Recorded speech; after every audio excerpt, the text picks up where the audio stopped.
Tony begins another day surrounded by dust and the roar of heavy machines. He works from morning until night because every paycheck is a small hope that his mother can keep living. In the heat of the construction site, Tony quietly checks his old phone. A message from the hospital appears, and his heart tightens, but he still clenches his jaw and goes back to work. After work, Tony rushes to the hospital to see his mother.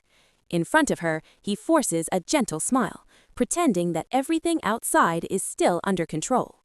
Tony carefully pulls the blanket over his mother and holds her thin, fragile hand.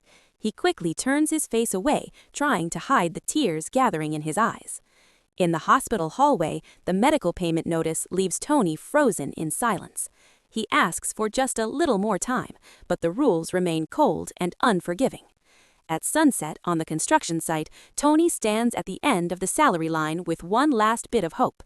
He waits for his turn, only wanting the money that could keep his mother's treatment going.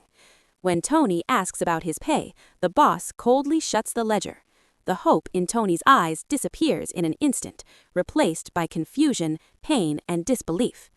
In front of everyone, Tony lowers his pride and begs for the wages he earned with his own sweat. But all he receives is indifference and the painful silence of the people around him. Night falls, and Tony walks through the crowded city feeling more alone than ever. He calls one person after another, but no one can help him when he needs it most. After the hospital calls again for urgent payment, Tony can no longer stay strong. He sinks onto the sidewalk, covers his face, and lets his tears fall under the cold yellow streetlight. Late that night in the hospital room, Tony kneels beside his mother's bed and whispers a broken apology. He has pushed himself to the limit, yet he is still terrified that he may lose her.